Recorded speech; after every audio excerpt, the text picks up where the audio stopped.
Ruth, chapitre 3.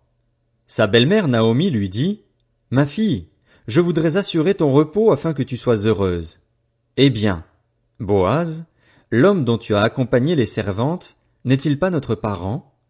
Or, il doit procéder cette nuit au tri de l'orge qui est dans l'aire de battage. Lave-toi et parfume-toi, puis remets tes habits et descends à l'aire. Tu ne te feras pas connaître à lui jusqu'à ce qu'il ait fini de manger et de boire. Quand il ira se coucher, observe l'endroit où il se couche. Ensuite va découvrir ses pieds et te coucher.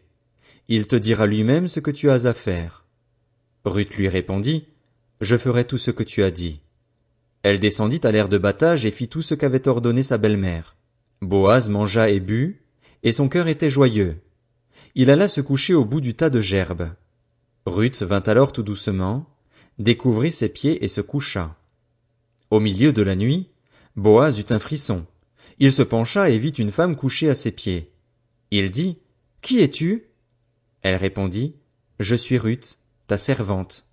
Étends le pan de ton manteau sur ta servante, car tu as droit de rachat. » Il dit, « Sois bénie de l'Éternel, ma fille.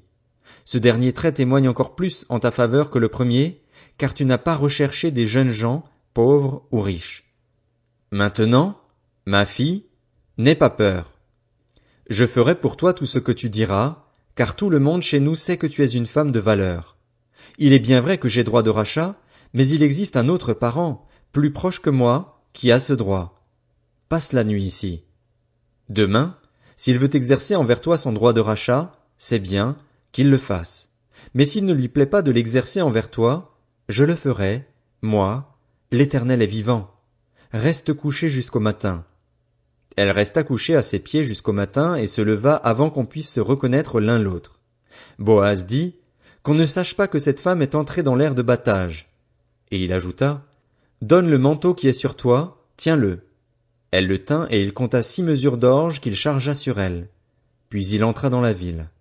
Ruth revint chez sa belle-mère et Naomi dit, est-ce toi, ma fille?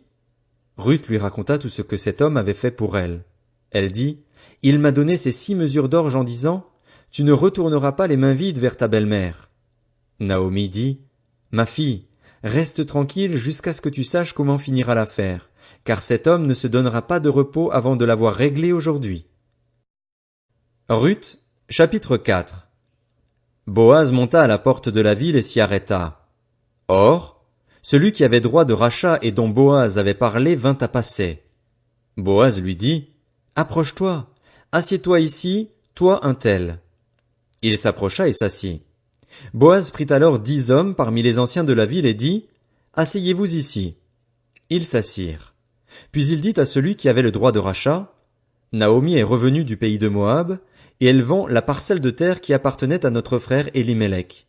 J'ai cru devoir t'en informer et te dire, fais-en l'acquisition devant les habitants de la ville et les anciens de mon peuple. Si tu veux la racheter, rachète-la, mais si tu ne veux pas, déclare-le-moi afin que je le sache. En effet, il n'y a personne avant toi qui ait le droit de rachat et je l'ai après toi. Il répondit, je la rachèterai. Boaz dit, le jour où tu achèteras le champ à Naomi, tu l'acquerras aussi de Ruth la Moabite, la femme du défunt, et tu devras maintenir le nom du défunt sur son héritage. Celui qui avait le droit de rachat répondit, je ne peux pas exercer ce droit de rachat pour mon compte, sinon je détruirais mon héritage. Prends pour toi mon droit de rachat, car je ne peux pas l'exercer. Autrefois en Israël, pour valider toute affaire relative à un rachat ou à un échange, on retirait sa sandale et on la donnait à l'autre. C'était ce geste qui servait d'attestation en Israël. Celui qui avait le droit de rachat dit donc à Boaz, fais-en l'acquisition pour ton compte, et retira sa sandale.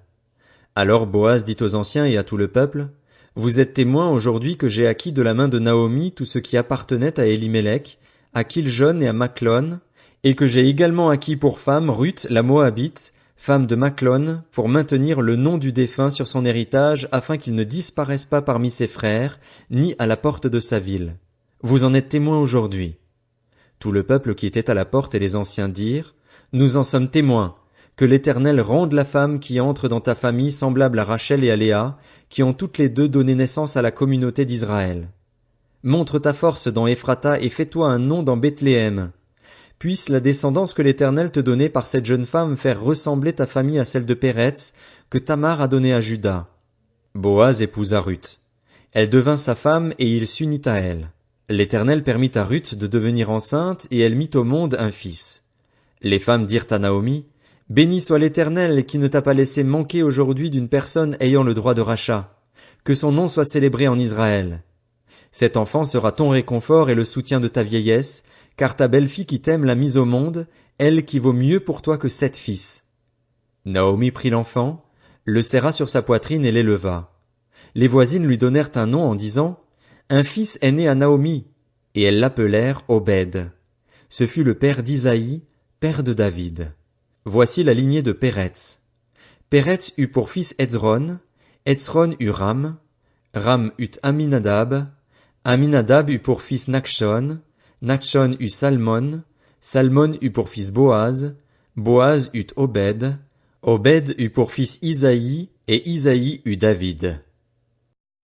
1 Samuel, chapitre 1. Il y avait un homme de Ramathaïm Tsophim, de la région montagneuse d'Éphraïm, du nom d'Elkana. Il était le fils de Jéroham, fils d'Élihu, petit-fils de Tohu et arrière-petit-fils de Tsuf, et était éphraïmite. Il avait 2 femmes. L'une s'appelait Anne, l'autre Pénina.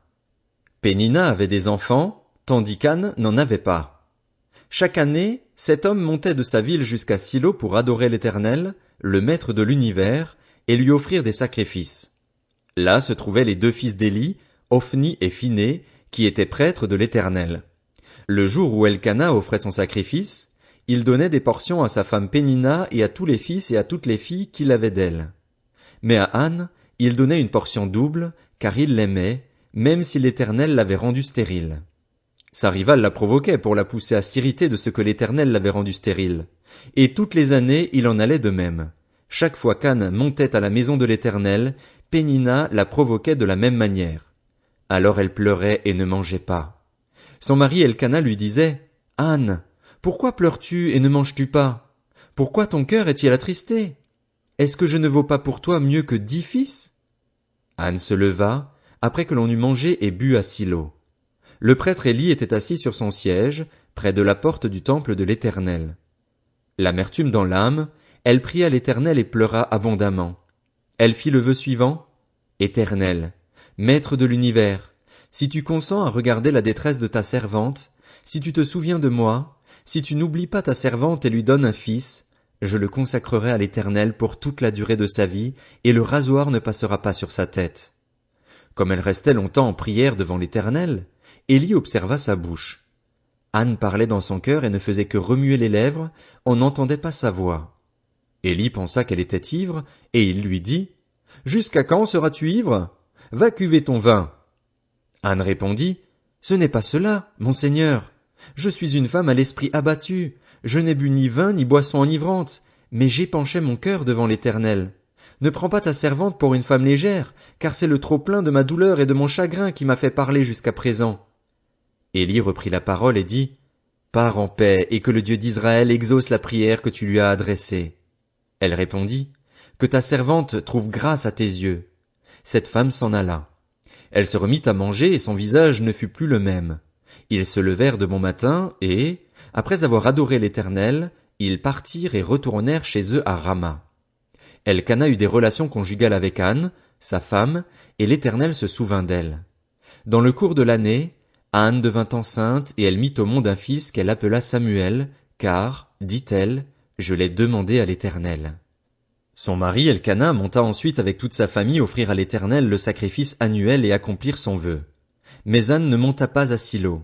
Elle dit à son mari, « Lorsque l'enfant sera sevré, je l'y conduirai afin qu'il soit présenté devant l'Éternel et qu'il reste là pour toujours. » Son mari Elkana lui dit, « Fais ce qui te semblera bon, attends de l'avoir sevré.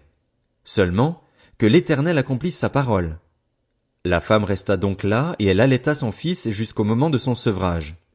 Quand elle l'eut sevré, elle le fit monter avec elle à Silo. Elle prit 3 taureaux, 22 litres de farine et une outre de vin. Elle conduisit l'enfant à la maison de l'Éternel à Silo alors qu'il était encore tout jeune. Ils égorgèrent les taureaux et conduisirent l'enfant à Élie. Anne dit, « Mon Seigneur, pardon, Aussi vrai que ton âme vit, mon Seigneur, c'est moi qui me tenais ici près de toi pour prier l'Éternel. C'était pour cet enfant que je priais, et l'Éternel a exaucé la prière que je lui adressais. Aussi, je veux le prêter à l'Éternel. Il sera toute sa vie prêté à l'Éternel.